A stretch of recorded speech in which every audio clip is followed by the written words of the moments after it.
Bismillahirrahmanirrahim. Nama saya Muhammad Munib.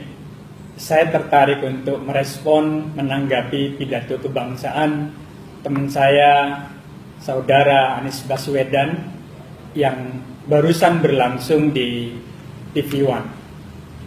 Ada beberapa poin yang saya rasa penting untuk saya tanggapi. Poin pertama adalah tentang pendidikan akhlak. Ini menarik. Ini adalah materi yang sejak awal Anies di Pramadina selalu berbicara pendidikan akhlak, integritas. Saya setuju betapa pentingnya pendidikan akhlak dan integritas ini. Hanya saja bagi saya kita butuh keteladanan. Dan di dalam konteks integritas dan keteladanan ini, saya sebagai teman saat Anies di Pramadina awal-awal masuk sebagai rektor Pramadina, saya tidak melihatnya. Justru mengapa saya kemudian tidak mendukung Anies? Karena bagi saya tentang integritas ini Anies justru pertama kali dan baru menginjak Pramadina sudah melanggar komitmen tentang integritas. Apa itu? Yaitu komitmen yang kami sepakati tentang good governance dan anti KKN. Karena kenyataannya Anies menjanjikan kepada saya untuk menegakkan good governance dan anti KKN. Justru dialah peletak koncoisme, peletak KKN di Pramadina dengan membawa teman-temannya Purek 1, Purek 3, dan Kepala Biro. Bagi saya ini pelanggaran komitmen yang sangat mengecewakan dan sangat tragis. Karena Anies, temanku itu, sering berbicara pentingnya integritas, tetapi justru dia sendiri yang tak punya integritas. Bagi saya ini adalah pelanggaran tentang akhlak, yaitu bila mana berjanji seperti halnya Rasulullah katakan 3 tanda-tanda dari orang munafik itu. Bila berjanji ia khianat, bila berkata ia berbohong. Anies berjanji dengan saya komitmen bahwa Purek itu wilayah dari murid-murid Cak Nur. Itu dia mengingkari. Yang kedua yaitu ia berjanji berkhianat, ia berkata, ia membohongi perkataannya sendiri. Karena kenyataannya ia membawa konco-konconya yang katanya akan menegakkan good governance dan anti KKN. Kedua, bagi saya catatan dari apa yang ia sampaikan dalam pidato tadi, yaitu tentang persatuan. Kita lihat apa yang dilakukan oleh fans, oleh pendukungnya, oleh supporternya, oleh simpatisan Anies. Bagi saya nonsen dan bullshit berbicara tentang persatuan.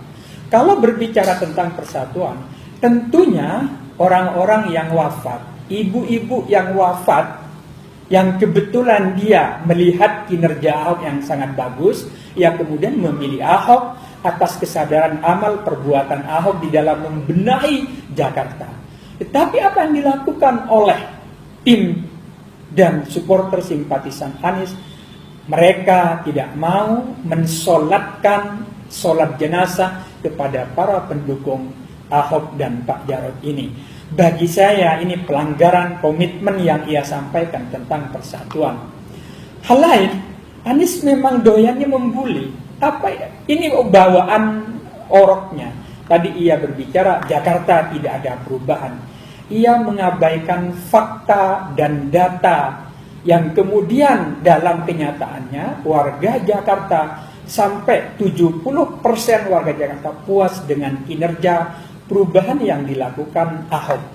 Itu berarti Jakarta berubah, Jakarta itu berkembang, Jakarta itu diperbaiki. Itu diakui oleh banyak orang.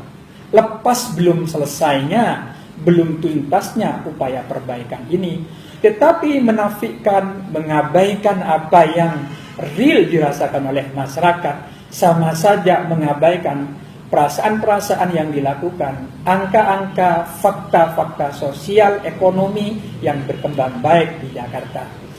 Hal lain yang saya anggap penting adalah kalau berbicara tentang konsep kebangsaan, maka mau tidak mau kita harus percaya bahwa teologi yang paling tepat untuk merangkum, mengayomi kebangsaan ini bukan teologi yang diusung oleh kelompok-kelompoknya Anies, yaitu paham yang radikalistik, puritan, bahkan berbau Wahabi dan sangat radikal bagi saya. Itu tidak tepat dalam konteks berbicara kebangsaan. Karena bangsa ini pertama adalah bangsa yang ditakdirkan oleh Allah, bangsa yang plural, bangsa yang penuh dengan nilai-nilai keragaman yang kita sebut dengan Bhinneka Tunggal Ika. Maka yang tepat adalah teologi-teologi yang dikembangkan oleh Nahdlatul Ulama, dan kemudian sekarang kita menamai adalah Islam Rahmatan lil Alamin. Tak mungkin kita mengayomi, tak mungkin kita itu membangun keharmonisan kalau kita membid'ahkan, mengkafirkan karena perbedaan pilihan politik, kemudian orang memunafikkan, menganggap munafik. Ini tidak mungkin. Itu dilakukan kecuali orang itu tidak memahami makna dari apa yang disebut dengan persatuan itu. Dan yang paling kita takutkan tentu adalah karena Anies ini diusung oleh satu adalah partai yang pada 2014 itu mengusung manifesto purifikasi. Purifikasi yang saya maksudkan adalah pemurnian yang sangat saklek ala kaum Wahabi. Misalnya ziarah kubur, tahlil, maulidan, ini dianggap bukan murni ajaran Islam. Dan itu yang paling sengit dilakukan oleh kelompok-kelompok ini. Kalau kemudian tiap hari mereka ngomong tentang misalnya bid'ah, kafir, munafik kepada yang berbeda, inikah yang disebut dengan persatuan?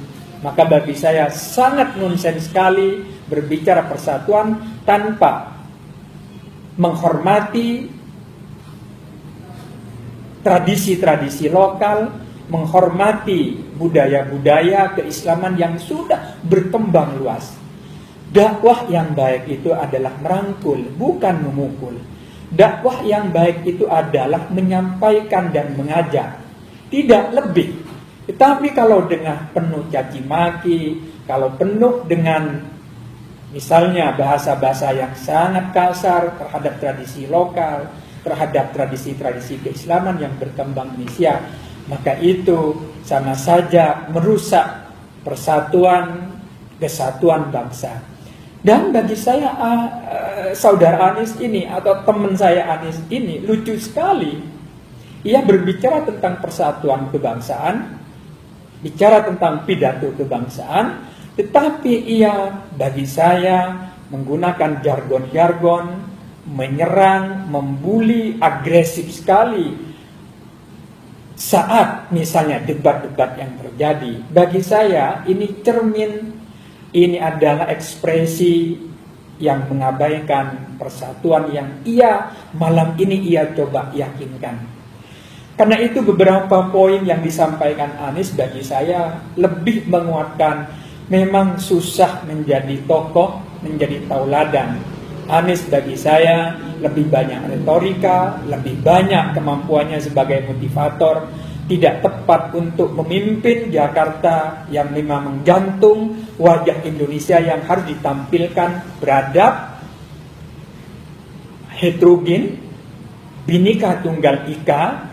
Dan Jakarta tidak tepat kalau kita memberikan ruang sebagai wajah Indonesia kepada kelompok-kelompok, kepada partai-partai yang mengusung jargon-jargon purifikasi, fasis, dan penuh nafsu untuk melibas kebersamaan, melibas persatuan, melibas kebinekaan, anti Pancasila, ingin menegakkan Jakarta bersyariah. Tak mungkin itu bisa diterima oleh warga Jakarta. Ini saja yang ingin saya respon dari pidato yang katanya pidato kebangsaan, yang pada dasarnya tak lebih dari retorika-retorika, bualan-bualan yang memang menjadi ciri khas teman lama saya, Saudara Anies Baswedan. Terima kasih atas perhatiannya. Assalamualaikum warahmatullahi wabarakatuh.